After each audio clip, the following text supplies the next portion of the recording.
Hello বন্ধুরা, কেমন আছো? আশা করি সবাই ভালো আছো, আমিও ভালোই আছি। রবিবার দিনটা কালকে আমি কেমন কাটালাম তোমাদের সঙ্গে একটু শেয়ার করে নিচ্ছি। অন্যদিনের তুলনায় তো আমার রবিবারটা একটু দেরি করে ঘুম থেকে উঠি। দেখো, একটু দেরি করেই উঠেছি, 9টার সময় আমি ঘুম থেকে উঠেছি। উঠে একটুখানি আমি ব্ল্যাক কফি খেয়ে নিয়েছি। ব্ল্যাক কফিটা আমার খুবই ফেভারিট, আমার খুবই ভালো লাগে। চিনি ছাড়া ব্ল্যাক কফি তোমরাও ট্রাই করে দেখবে, খুবই ভালো লাগে। তারপরে দেখো আমি এখানে রান্নার কাছে চলে এলাম, রান্না বসাচ্ছি। এখানে ভাত আর ডালটা বসিয়ে নিয়েছি। এখানে মটর একটু ভিজিয়ে নিয়েছি। শোনায় আমার মেয়ে একটু ফুচকা খেতে চাইছে, ফুচকা পাঁপড়টা তো বাড়িতেই ছিল, তাই একটু মটর আর আলুটাকে সেদ্ধ করবো, তাই মটরটাকে ভিজিয়ে রেখে দিচ্ছি। তারপরে আমি ওই একটু টাইম পেয়েছি, জামা কাপড় ওখানে বিছানাটাকে একটু ঠিক করে নিলাম।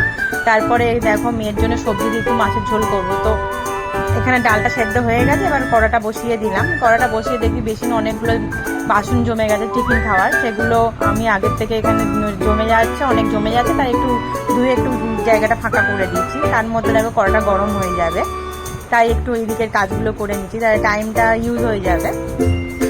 এদিকে কথা বলতে বলতে দেখো আমি অনেকটাই বাসন ধুয়ে নিচ্ছি। তারপরে কড়াটার মধ্যে আমি একটু তেল দিয়ে সোনার জন্য সবজি দিয়ে মাছের ঝোল করব। তো ওর জন্য আমি একটু কম তেলই ইউজ করি, ও যেহেতু ছোটো তো খুব বেশি তেল ইউজ করা হয় না ওর।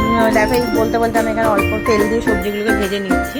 তো মাছের ঝোল করবো, এখানে শাক কাটা আছে, আর এখানে আমি মশলা ইউজ করিনি, একটু ঘষেই নিয়েছি।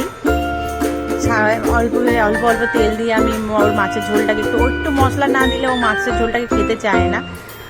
মাঝে মাঝে ইচ্ছা হলে আমরাও খেয়ে নিই ওর সাথে, তাই মাছের ঝোলটা স্টার্ট করে দিয়েছি। এখানে দেখো পেঁয়াজটাকে ভেজে দিয়েছি, তারপরে একটু আদা রসুন আমি ঘষে নিয়েছিলাম, ওটা ওর মধ্যে অ্যাড করে দিচ্ছি।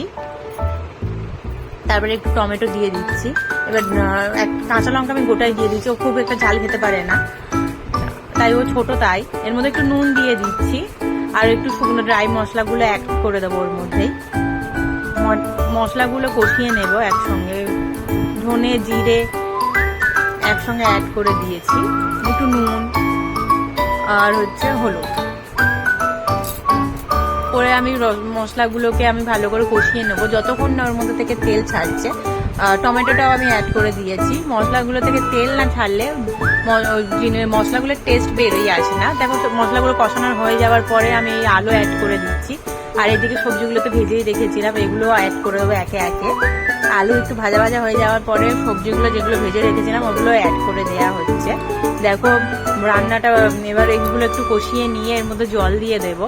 তো পরে আমি মাছ অ্যাড করেছি, যেটা আমার এখানে দেখানো হয়নি। দেখো একটুখানি সবজিগুলোকে মশলার সঙ্গে নাড়িয়ে চাড়িয়ে নিয়ে নিচ্ছি, তাহলে ওই মশলাগুলোর টেস্টগুলো সবজির ভিতরে ঢুকে যাবে, তাই একটুখানি নাড়িয়ে নিচ্ছি। এবার নাড়ানোর পরে আমি এর মধ্যে জল দিয়ে দেবো, জল দিয়ে দিচ্ছি। সোনা যেহেতু বেশিরভাগ ছোট আমার মেয়ের জন্যই ঝোলটা করা হচ্ছে, তো খুব বেশি জল।